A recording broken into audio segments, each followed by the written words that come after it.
Hello everyone, let's watch some games, shall we? So I've got like two games to watch that we really needed to. Oh, whoops. Let me mute the video preview. Sorry for that. I have two games to watch today and go over and analyze and see what's going wrong.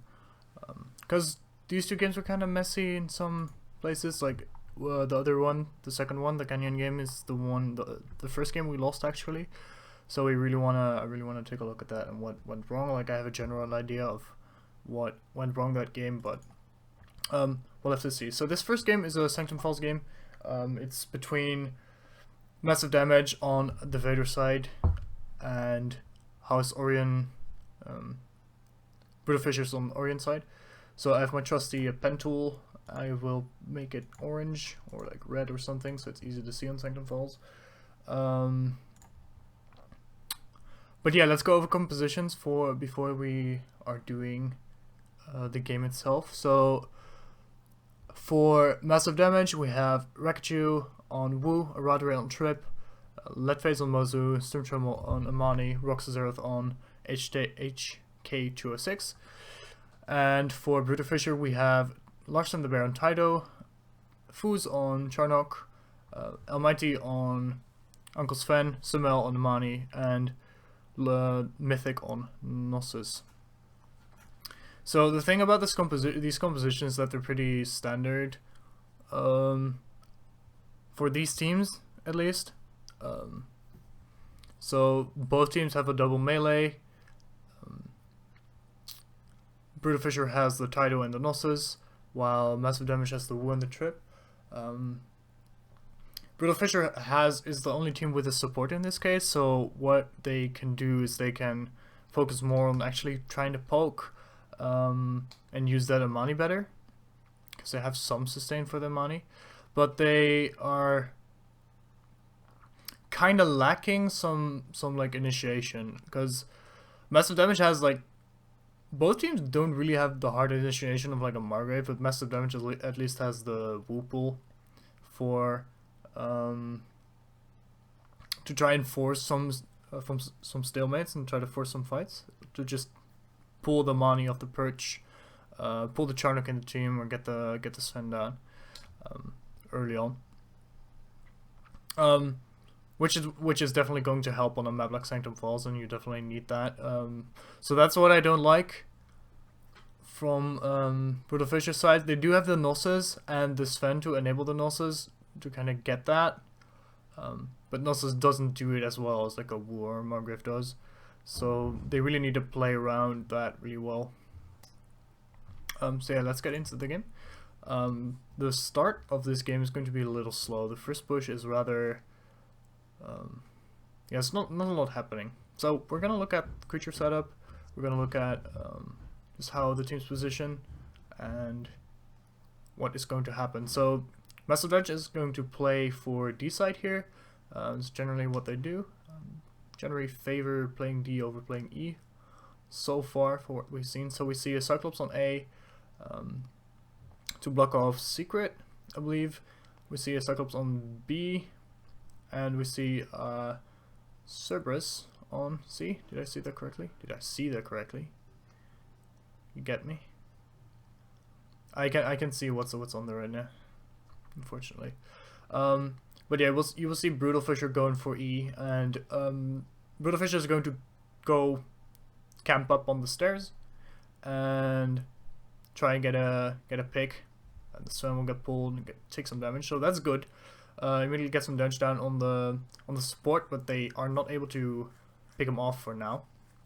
We do see that Aradore keeps going on the Sven, like keeping him busy, and is eventually not picked out. That was a good try, but tryable, it doesn't matter.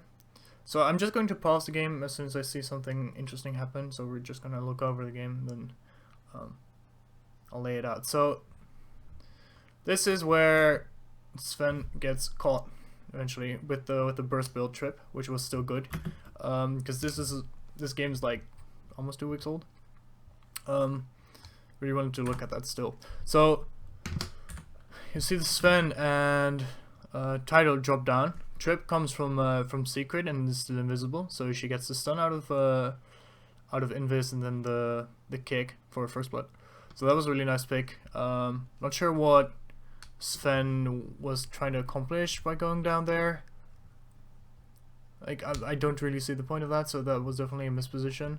So this kind of gives Massive Damage a pretty large advantage, because the way the power ties work now is if you get the lead first and you win the tie. So getting the lead and holding it, or like getting a lead at any point during the match without giving the lead away again is really beneficial. Definitely on Sanctum Falls, where power ties are very common, so to say. So they're still in the same bracket of like getting. So they still need 2 orbs to get the push, both teams, but Massive Damage has the lead and will win because of that. Will win the tie. So Wu's going to move into position to get to interrupt F, to just make sure, and maybe release some pressure off C, because that would be the move for Brutal Fisher now. As soon as had they seen Wu move over, they could have pushed in very hard on C. Although that's what I was kind of aiming at, that they don't really have a way to hard force fights. But the way Wu is going to pull this creature and going to pull it into combat is going to bait people over. Larson was already close, so it seems. So he interrupts the orb, but because Summel is 3 times Amani, like the 3 shots, deals a shit ton of damage a shot, you can stall picking up orbs as well, because you cancel an orb pickup when you do 300 damage to the creature. So it's really beneficial to do that. So they were just shooting at it from the stairs. So now Massive Damage setting up for this wound attempt. They're a little late in the first place, and Brutal Fisher is like a full defense. Like everyone's close. Everyone's really is defending. So Wu is holding up this Charnock but misses jump. That's unfortunate. Like probably the good play to hold up the Charnock, because Charnock can do a lot of damage in this scenario. It's unfortunate that he missed the pull there. Like Sven probably would have died. But Massive Damage losing 3 players. And actually not being able to finish 4 players, and actually not being able to finish the wound. So it was kind of painful. So I'm gonna look at that again. Let's see. So Fuz takes a ton of damage here, and the rest of Massive Damage is just going to run through and get picked off while on the wound, I guess. It's not all that strange. But they didn't manage to do all that much damage to it, so that was just a really good defense by Brutal Fisher, I guess.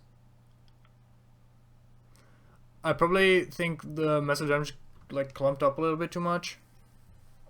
Because they were all like right in front of the Guardian and where the Guardian was down, so it's probably not the best call.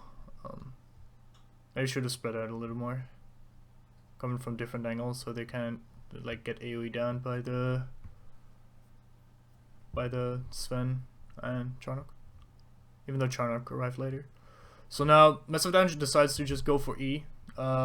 This is a good call to just get something out of the lost creature on D, because you're never gonna catch Brutal Fisher out there, because they would have been long gone. So yeah, just equal trade. So yeah, this is a strange thing. The Brutal Fisher actually did not decide to summon here, while they do have the better poke.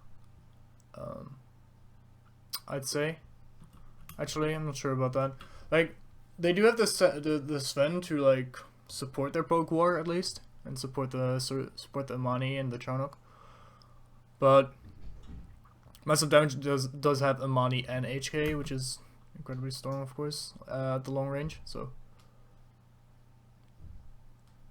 maybe, I'm not sure if it was a conscious decision to like just kill D and get out, not summon it, like Massive Damage did, because Massive Damage obviously wants to summon D, play for D and not for E, and it looks like Fissure wants to do the same, but on their side. So that just tells me something about how they like to play. And honestly, like the setup on E is working pretty well for Brutal Fisher. Like Massive Damage wasn't able to do something like until Sven actually got caught out and gave the lead over, which was unfortunate.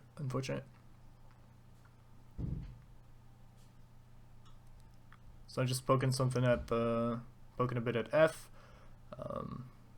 Just trying to force a rotation out of Brutal Fisher to make sure they get that orb. Massive Damage should not commit here, and I don't think they do. So in the meantime, as you see the HK on the right side, you see him like poking down E, which is very good. So this is like doing two things at the same time.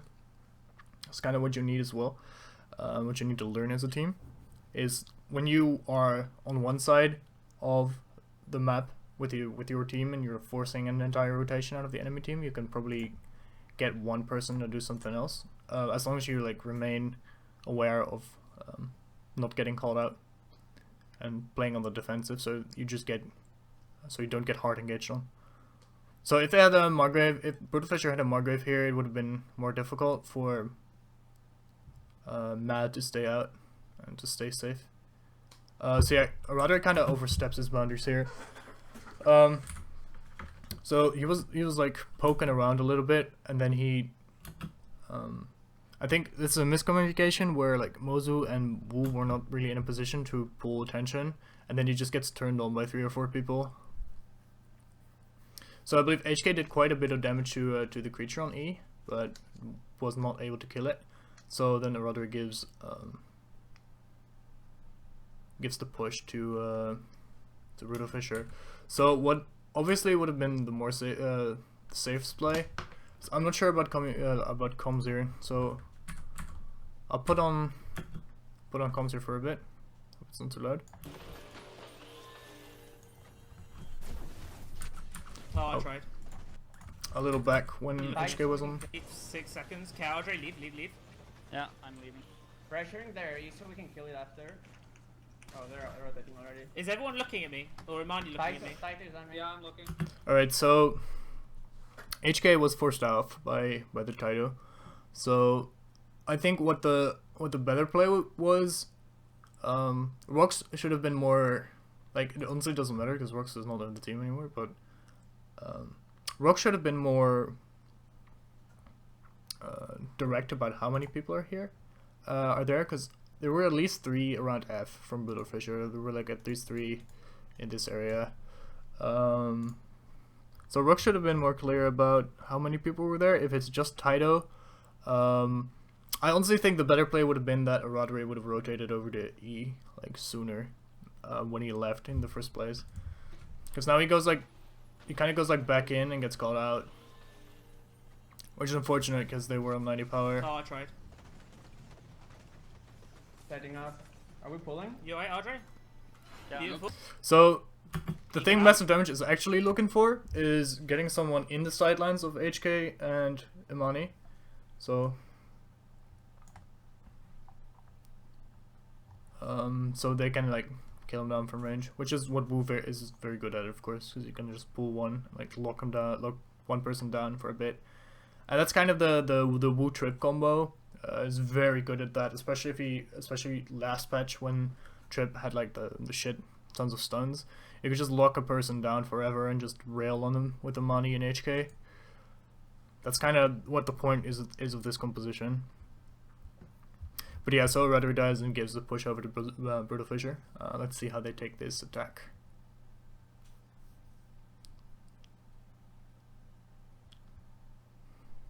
So yeah, Raki is still poking around a little bit, like distracting them. But oh, I believe this is a really nice jump. This is a really nice use of super jump from Sun, which we're gonna see. Like, it's really standard, but they're just gonna use that to basically they use that to bypass this entire like stairs area, so they can't.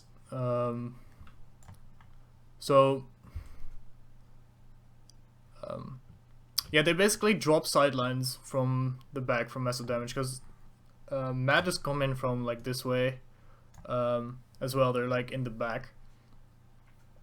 So it's very hard for them to keep hitting if they like use this piece of wall to break line of sight for a little bit.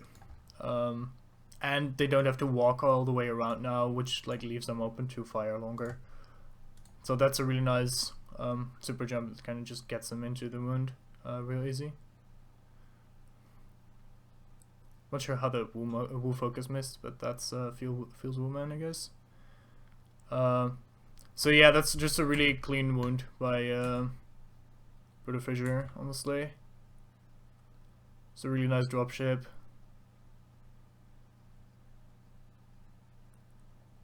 Like Amani probably should have died earlier. I'm not sure. See, do they kill any?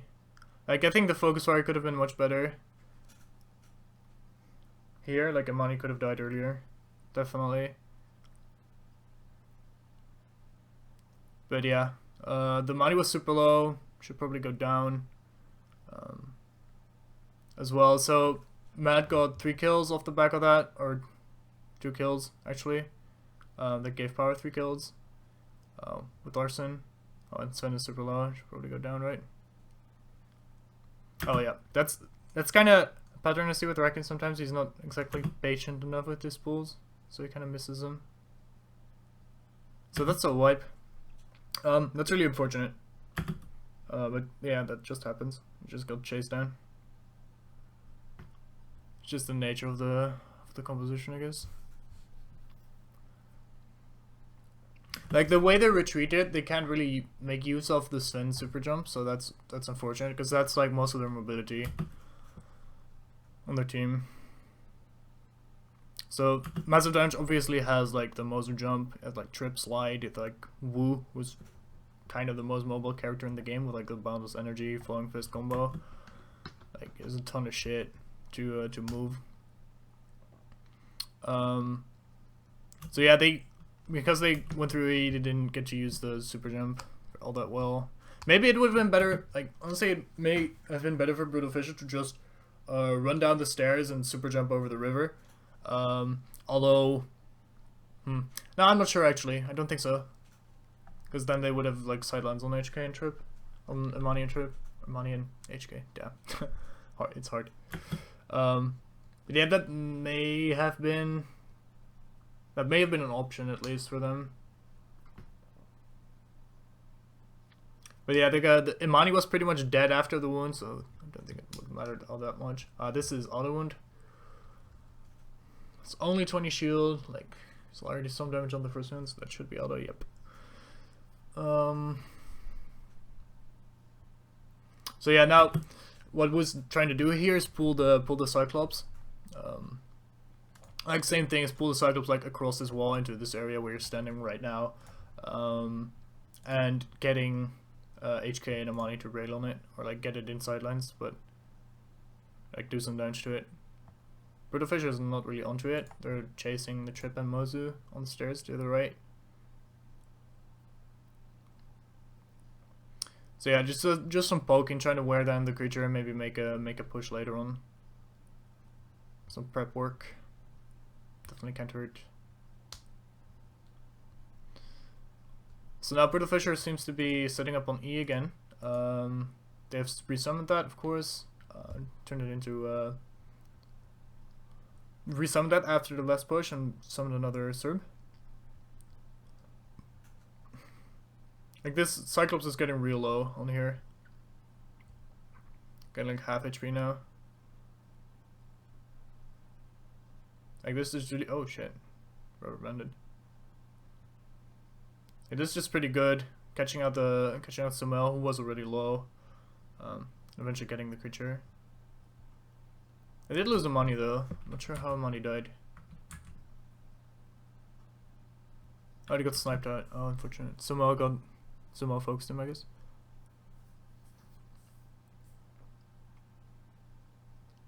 But alright, that's worth it. That's an equal trade now. Unfortunate. But they got the creature, so they Massive Damage get a little bit of control back.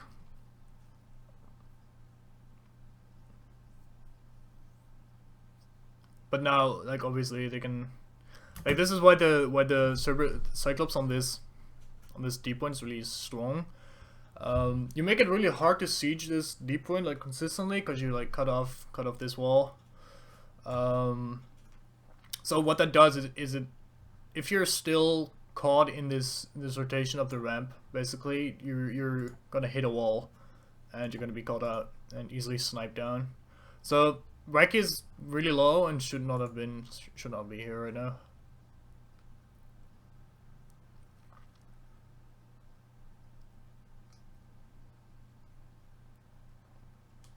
So he is skirmishing, so he can just like walk around the corner and heal up a little bit before going back in. That was unnecessarily risky.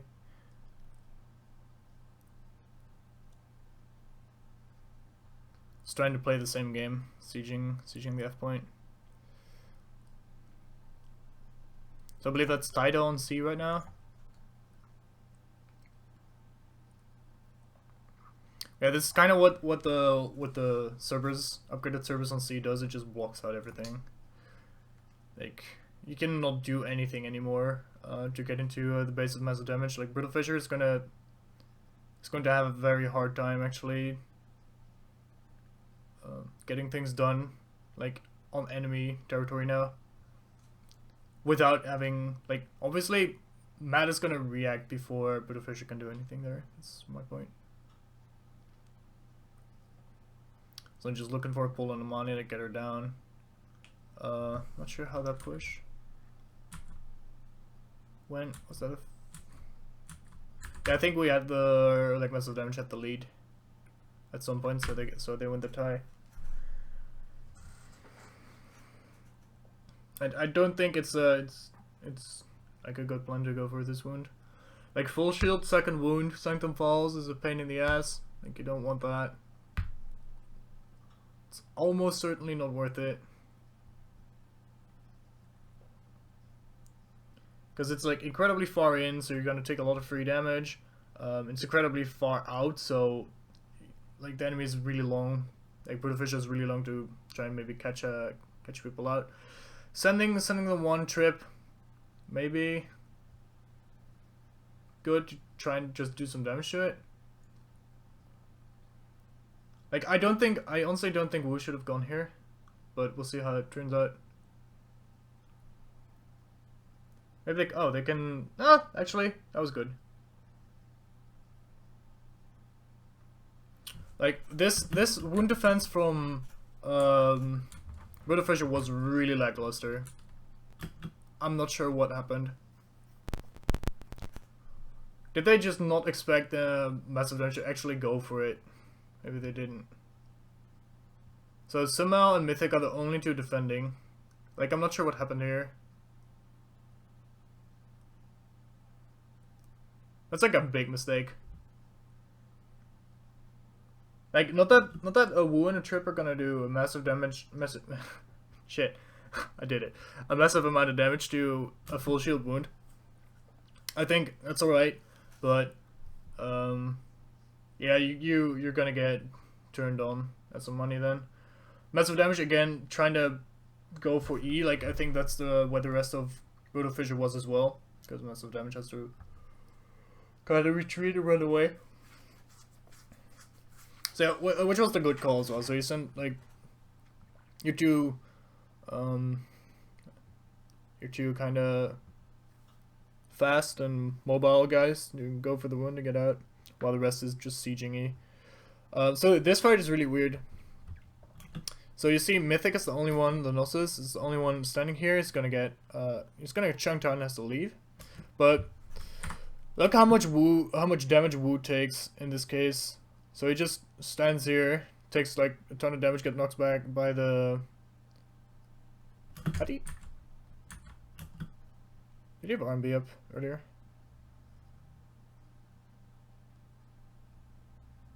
This is just a case of immediately RMBing and jumping out. I think of using like double RMB instead of trying to flung fist cancel. I think that was a mechanical misplay. Kind of got caught out there. So another thing that we should mention is that a Rudder is running away for his life here. Oh, whoops. Rudder's like over here, in the enemy guardian pit while this is going down.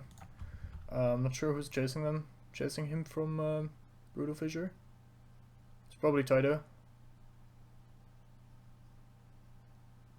It's probably Taito.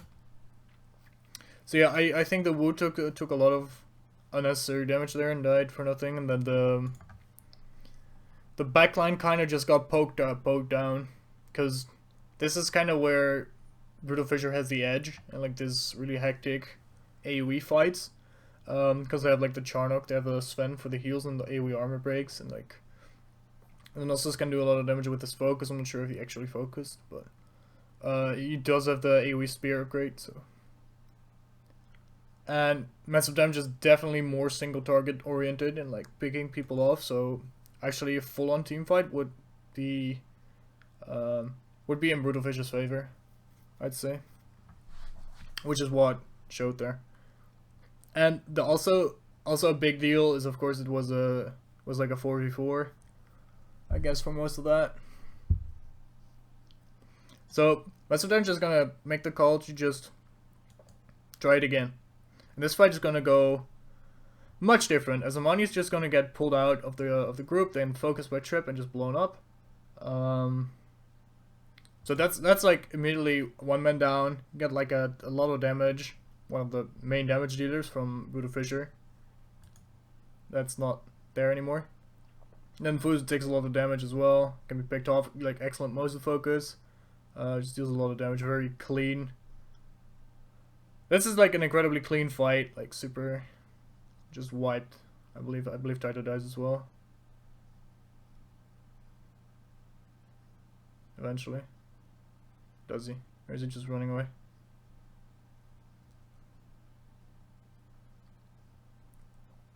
He just runs. Never mind. So we got massive damage with 4 kills there, and like a prepped the Cerberus. So now they are in a position to get to the wound in time and get like damage dealers on there. But I think Taito went to D, and like Wu's reacting to that. Yeah, Taito was just going to go, which is the right call. Like nothing Taito can do about like the on his own about like the 4-man push of massive damage there, or the 5-man push. So might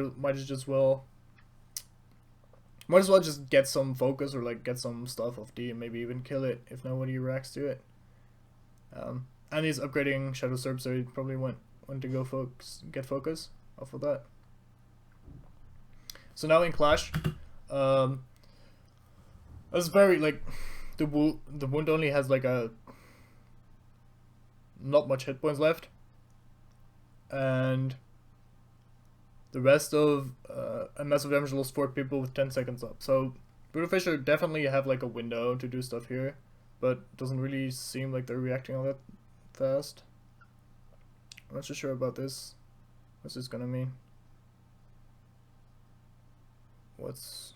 Alright, so they decide this call is pretty risky, but Brutal Fissure decides to let it go and not punish it. So let's sketch the situation here. So massive damage makes the call to go push G. Oh, whoops. Probably better if I make it like a little different color. So massive damage make the call to go push G, but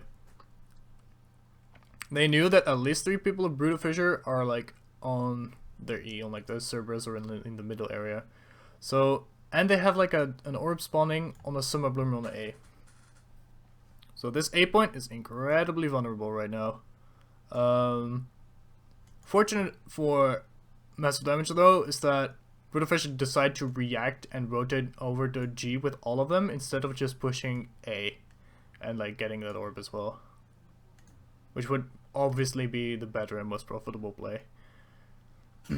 Because this is like 43, it's pretty much 43 power as you kill the creature and pick up the orb, while G is like maybe a 1 fight, but maybe lose a bunch of stuff as well. So yeah, massive damage is just gonna hit the wall, take it down, and then go on the Cyclops. Larson's going in the back line. Let's take the wall down again. So yeah, another the other thing that I don't agree with because of this is because Brutal Fissure obviously have like the AoE advantage and like the team fight advantage in like close corridors. I'd say that call was just too risky. Like, Master Damage is gonna only trade 1-for-1 so far, so it's not all that profitable. Maybe even lose the Cyclops they have on D.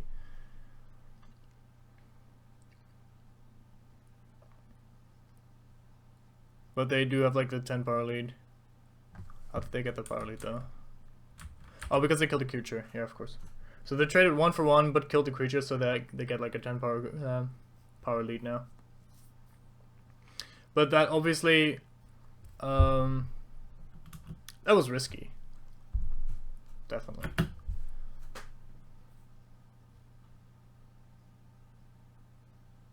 Oh, that's just a nice pull on the money. It's doing a shit ton of damage.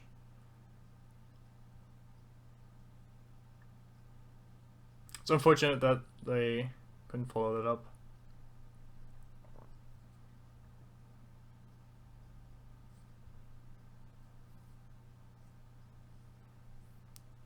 Just kind of gets into a poke war a bit. Alright, so I think Wu and Chip kind of overstepped the boundaries once again. Wu definitely should have used the second part of his R&B there. But yeah, kind of getting caught in like a rotation. So they were trying to poke out like the Charnock or the Amani, and then Brutal Fissure decided to just go rotate on them.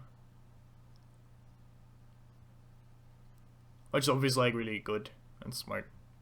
So they reacted real fast to that. It was like, yeah, someone's on me. Bam. They killed him. They forced him off. So that was some good shit. So yeah, pretty easy wound for massive damage here. Don't really need to do a lot of damage. Wu's just gonna put some pressure on the Mani so he can't like kill the team for free. And massive damage will get the wound. Like again, I honestly think it's better to just use the second part of R&B there, or maybe even use R&B Flowing Fist jump attack to get on the ledge, and maybe break sidelines, break line of sight there. It's like the other choice.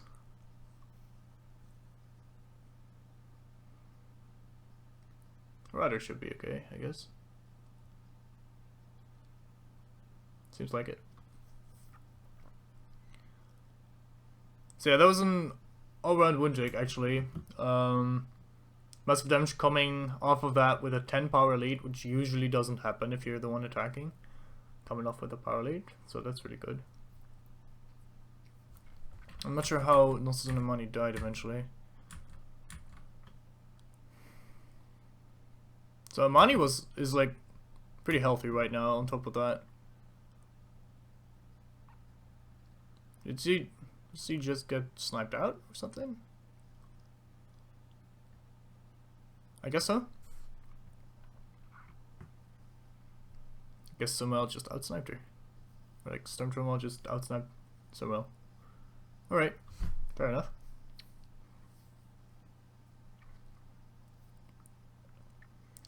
So now siege on the Shadow Serb. Trying to get this done as much as possible.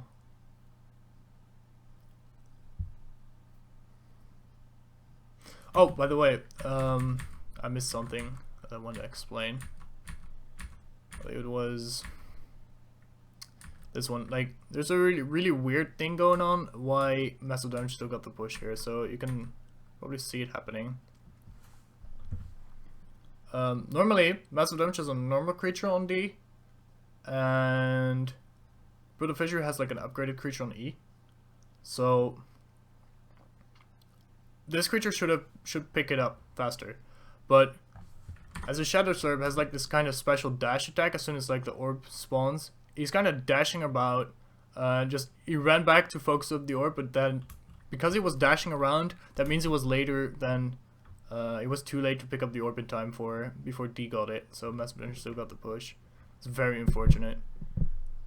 kind of a weakness in the Shadow Serps. Reki pointed this out to me. That was awesome. So yeah, we have this.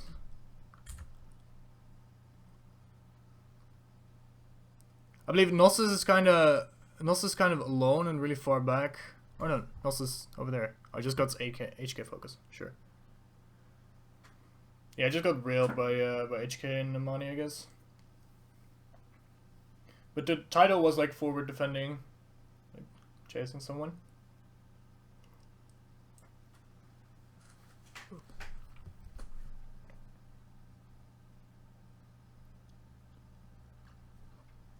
It's not MaD with the 10 power lead indeed. So at this point it becomes really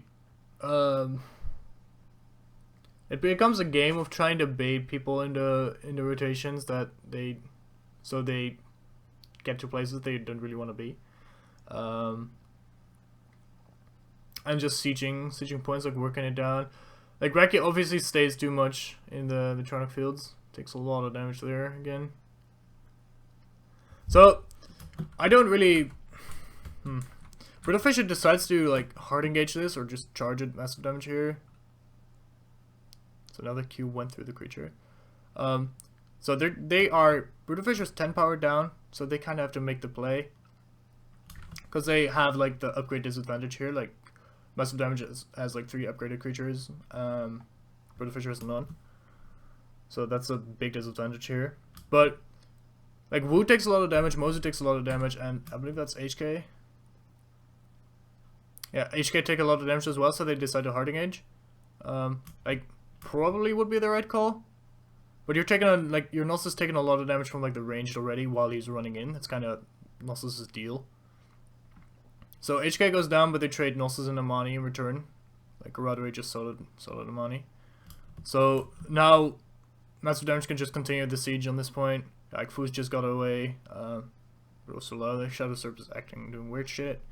And then Brutal Fisher definitely overstays their work there. Overstays here. Because they lost this.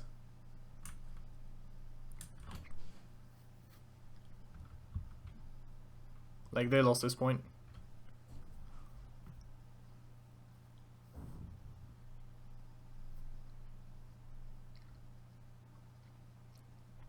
So the Shadow Serp probably would have gone down if it didn't like bug out and like teleport all the way over. So this looks like a free wound. So the Shadow Serp is below, HK is still hitting it.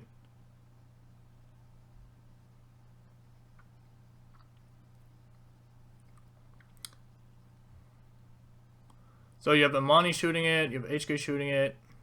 Like left face goes down, and then Reki gets stuck in the Reki gets stuck in the Guardian here, and then he has stamina. He waits for a tick probably. He has stamina and then kind of delays and just fighting. It's not hitting the wound. So they get wiped and have like a pixel of health remaining. It's very unfortunate. I think this would have died if Reki 1 had not been stuck, had not gotten stuck. 2, just finished off the wound or like aimed for the wound instead of whoever was standing before it and like railing on him. Because I don't think he killed anyone. So this is going to be very painful. D's going to get taken out. C's probably going to get taken out. Brutal Fisher, they're pretty fast on the rotations here. Some good shit. 10 seconds for the respawns. Still. So this is going to be a very big power advantage for Brutal Fisher. But honestly, I probably would have taken out A over D. Or over C, sorry, because massive damage really relies on that Bloomer being there. They do trade this Shadow Serp back that they kind of prepped before. Now they're in a position to fight again. Like this Tronic is doing a lot of work.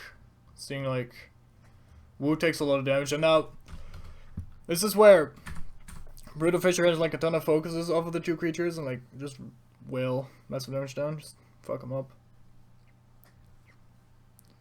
Like Amani probably got like two focus levels here. And they just push on. And chase everyone down. And gets massive damage wiped again. So they're gonna get A taken out. So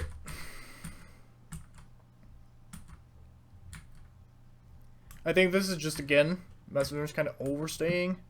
Because this is just Shadow Step, yeah, it's done. Let's get out. But instead Rodri goes in. Kind of baits the fight, and that kind of baits Wu in as well. So, and then they just get focused by Amani. Just get all get hit by Amani. Just we're in a line. It's just Amani central.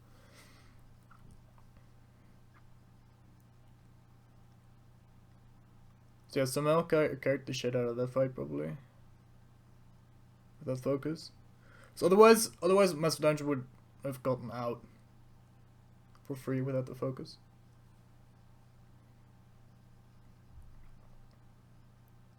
So this is going to be another push to Buddha Fisher. They made the Summer Bloomer to the left really low, but they didn't kill it.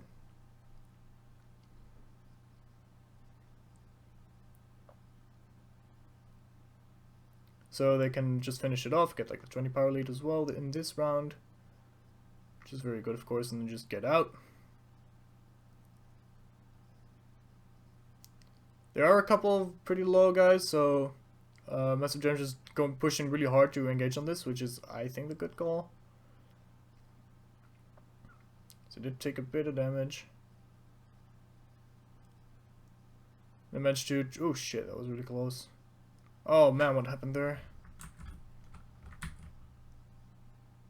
That was unfortunate. I can't see what happened. So they trade 2 for 2, 2 for 3. And kind of made up the power deficit a little bit.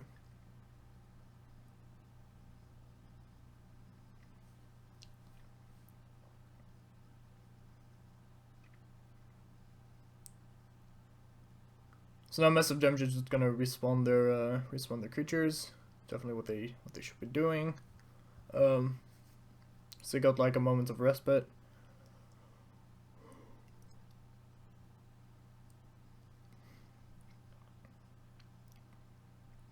But the fish are trying to push through E. Not exactly sure what they're trying to accomplish. So Brita Fishers is in a bracket above, so they got the orb in 2 or they got the push in 2 orbs, while Massive Dungeon needed 3. That's a great pull on the money. Kind of forcing her to like screen. Oh, unfortunate. Oh. Like he misses everything. Rip. But so Simel eventually goes down to Rodri after he got poked out that much. So it's really good. Power deficit is made up right now.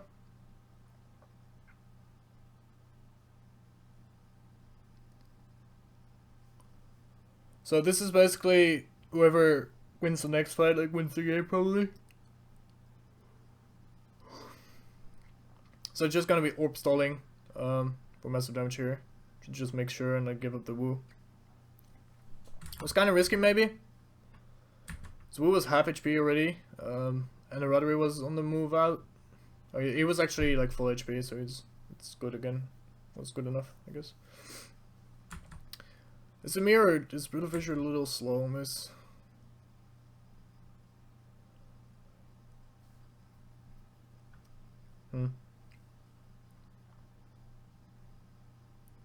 But yeah, Wu gives Brutal Fisher 90 power.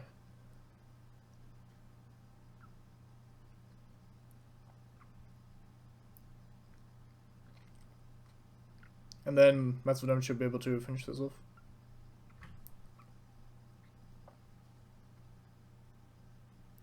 So yeah, I also think this game was so long because of the bug, because of Raki getting stuck, but I probably think he could have potentially gotten it out, taken it out before. Oh damn, I forgot to record, fuck. But by just attacking the Guardian on the last wound, instead of trying to attack what was in front of him. Excuse me. Definitely a couple of mistakes. Like especially that one fight on the E servers was like a wrong call, like misjudging state of focuses from Brutal Fisher. And I think, like, because we were watching Rakachu on the Woo, I think I've talked to him before about this, but did I do? Actually, I don't know. But I just think he needs to use the second part of RMB a little more often. Like, obviously, you want to avoid using that, but if it's really necessary, then you should. And he kind of just does not use it when he should. IMO. So that kind of cost him a little bit, a couple of deaths, which was unfortunate. I think Brutal Fisher definitely played well to what they were supposed to do. They kind of waited in E and let like massive damage come to them and try and take the fight, because they definitely had the fight advantage.